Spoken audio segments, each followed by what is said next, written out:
Hey traders, Nick here. It's been a while. First of all, doing a video, busy with the streaming, live streaming every day.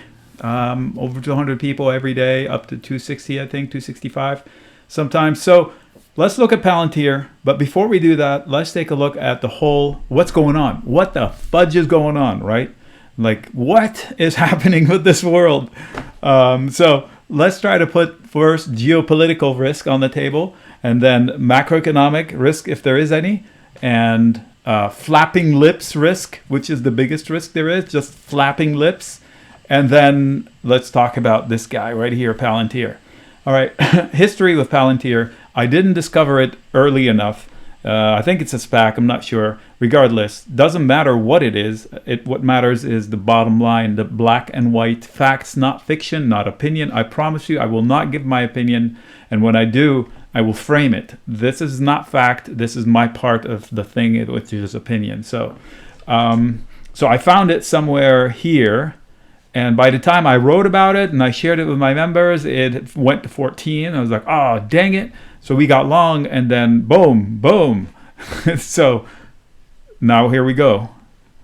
Gift. Okay. So the geopolitical risk. I'm not a political expert. I'm a transplant. I grew up in a war. So I kind of have an idea of what happens when countries that are close, that share borders, want to fight each other I want 3 yards into this land. I want 4 yards into this land. Anyway, so there's a lot of miscommunication, a lot of misinformation on all sides. The U.S., the Ukraine, Russia, everybody's lying a little bit to get their point across. Here's my take.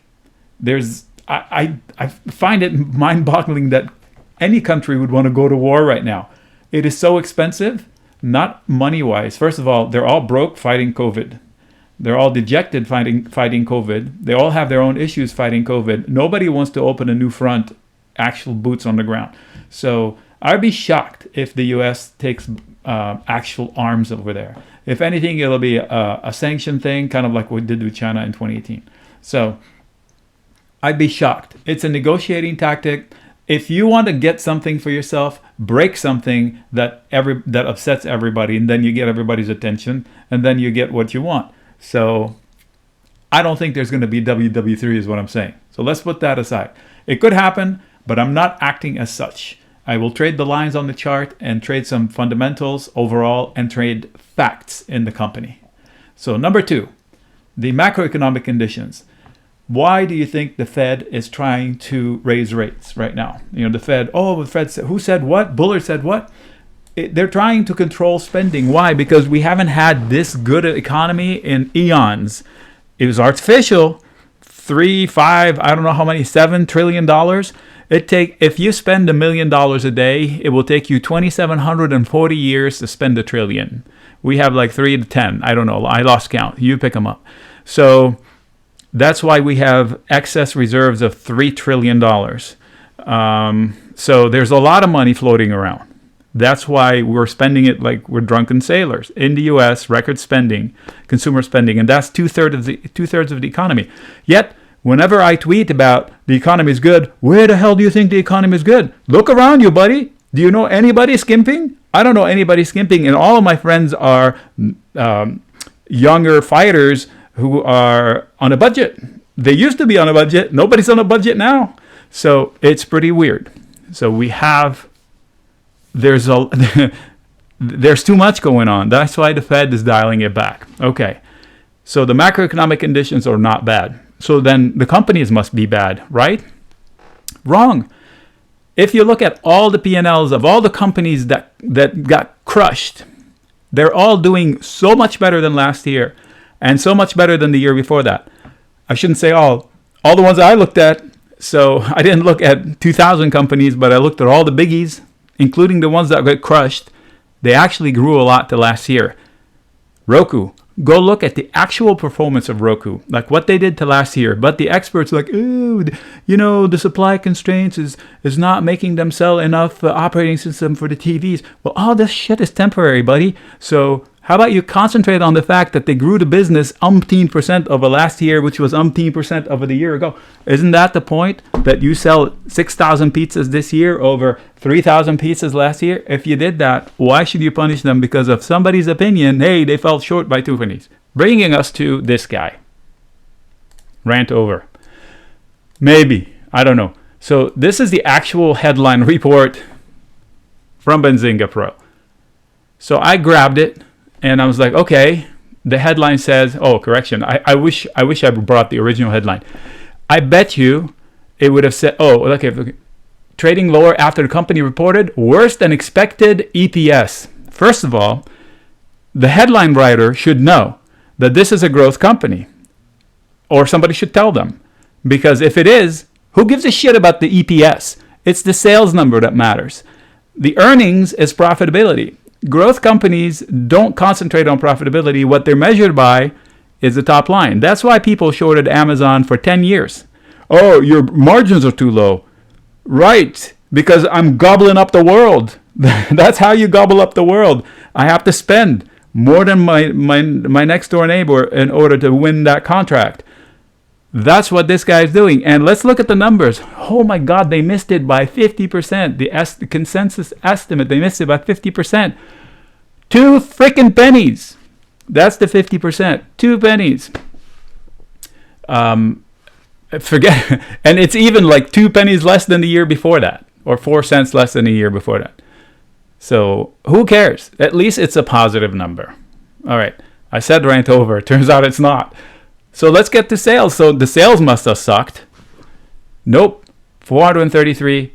That is, at least they beat the estimate this time. 34% over last year. They grew the money in the door 34%. So it's like you getting a raise for 34% and your friend saying, I thought you would do 40. Pfft, loser. That's the reaction they're getting. Okay. I don't care what forward guidance they gave. I know it wasn't less than what they just did. So they're saying, we just crushed it to last year, and we're going to continue to crushing it at least at an equal rate. And look at what they did to their stock. It's absolute nonsense. Why? And I knew that this could happen. Everybody says, I shared it with my live stream people. That's why I haven't been doing these videos, because I've been live streaming all day, every day, 6 windows. I just can't, I don't have time. So I was long Palantir into the earnings, and I had a big win. I said, I'm going to take some of it off the table and let the rest ride. So I booked profits, and I'm riding long. It's not massive, and I'm looking to get long again. Okay, so I'm just looking for the politicians to calm down a little bit, because I don't want to hand them my money. So that's the disclosure right there. So I'm not sore that I lost money, because I didn't. I booked some and left some. So I'm playing with even money there. So let's look at their actual performance. So if you look at TradingView offers, this is TradingView, by the way. They offer total revenue, for example. The P&L in 2018, 600, 740, billion and a half. That's what was last year. Trailing 12 months, that's basically 2021. So I'm pretty sure that's pretty freaking good, right? So, and at this point, to actually ask them to be profitable or more profitable is ridiculous. I would judge them maybe by the price to sales. And look how fast it's coming down. Well, these two are kind of weird. So you get to quarterly, maybe you can get a better picture. So the price to sales is coming down regardless of how it is. Why? Because basically you're gauging its quote value by how the stock price is moving relative to the speed of actual sales. So the price of sales is, if it's growing, then price of the stock is growing faster than the sales. So the lower the better. I'll give you an example. Zoom Video, during the pandemic, their price of sales was like 125. So that means if I bought the shares, I gave them credit for 125 years worth of sales that moment. So that's pretty freaking high. And I was like, whoa. And then the next year, they shut me up because they brought it down to like 19. I think now it's like 14. That is incredible. Why? Because the rate of growth of sales outpaced the growth of the stock, plus the stock fell. So in this case, Palantir's stock price doesn't have a lot of hopium built into it anymore. So it's now more meat on the bone. So let's talk charts. It's hard to say, okay, I have support here and I have support here when it's that old. When it's that far, all I have to say is, if I missed it the first time around $10 per share, I'm going to pick some up now. That's as simple as that. Over the long term, if you know what this company does and how confident management is, I'm willing to risk $10 a share on this company. So how can I do it? I mean, imagine getting paid to do it. I'm pretty sure you know what I'm talking about. So get to learning options. There are ways for me to get paid to maybe own it lower. Today would have been a good day to do it because the puts were on fire and the VIX was up. By the end of the day, it wasn't up anymore. But still, the puts were on fire. You could have gotten paid to get long Palantir under $10. That would have been a bargain for me. So I will get to that next week. The company, nothing wrong with it. The economy, nothing wrong with it. You know what's wrong with the economy? The idiots leading it. And I don't mean like Republicans or Democrats. The idiots, politicians, the head doctors, everybody. We're all idiots these days. I cannot believe what's happening with this country, or actually with the world. It's like we're all gone stupid. Go watch Idiocracy, that movie. It's a ridiculous movie, but it's hilarious.